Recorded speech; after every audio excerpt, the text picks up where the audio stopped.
Vous écoutez Europe 1, il est 11h30. Le journal de la santé avec Elisabeth Assayag.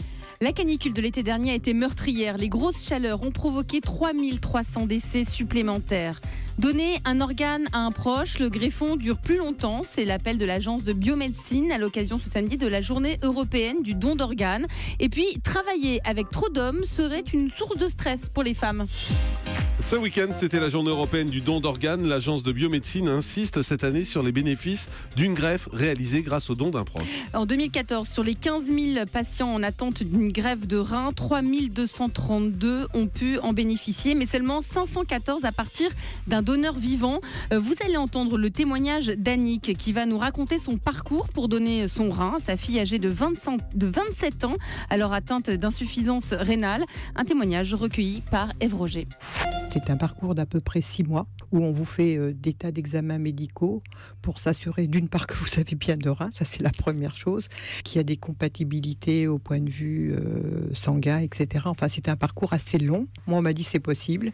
Alors ça c'est un moment quand même de grande émotion. Tout s'est bien passé. Dans la salle de réveil, elle était auprès de moi, elle était resplendissante. Le rein que je lui avais donné s'est remis à fonctionner immédiatement et elle est passée de la maladie à la santé en quelques heures.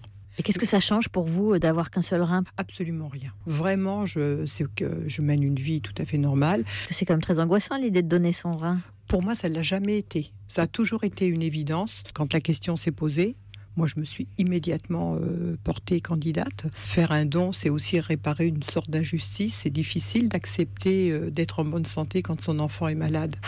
La canicule de l'été dernier a été meurtrière. Les grosses chaleurs ont entraîné 3300 décès supplémentaires. Mais les mesures de prévention mises en place par les autorités ont permis de limiter les dégâts. Les autorités ont déclenché le plan canicule très tôt. Écoutez les explications de François Bourdillon, le directeur de l'Institut de veille sanitaire, au micro de Mélanie Gomez.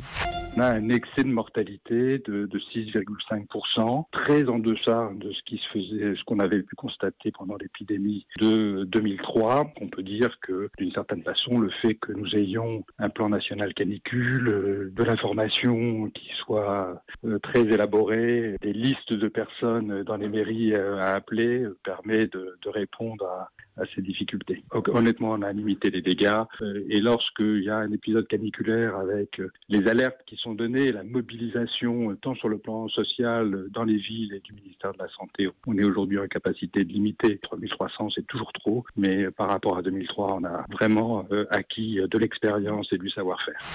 En 60 ans, la mortalité des nouveau-nés a fortement baissé. Une baisse spectaculaire. Selon une étude de l'INSEE, les décès d'enfants de moins de 1 an ont été divisés par 13 depuis 1950.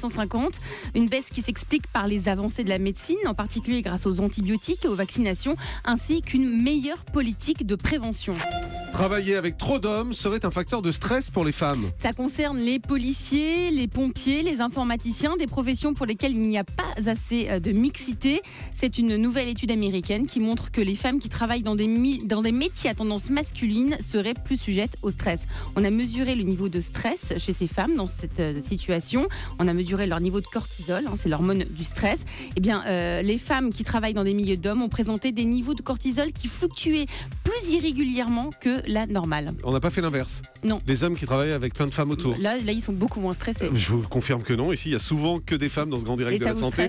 Et je suis hyper stressé. Ça s'entend. Le chiffre du jour, c'est 109. 109 jours d'attente en moyenne pour obtenir un rendez-vous chez un ophtalmologiste. C'est une étude publiée sur mutuelle.com. Dans la Loire, ce délai pourrait même atteindre les 327 jours, quasiment une année dans la Loire pour obtenir un rendez-vous. À Paris et en Corse, le délai est d'en moyenne 10 jours. Il faut compter 53 jours en moyenne pour obtenir un rendez-vous chez un cardiologue. Les spécialistes les plus disponibles en France sont les radiologues. 6 jours d'attente en moyenne sur l'ensemble de la France. Merci beaucoup Elisabeth Assayag. Europe 1.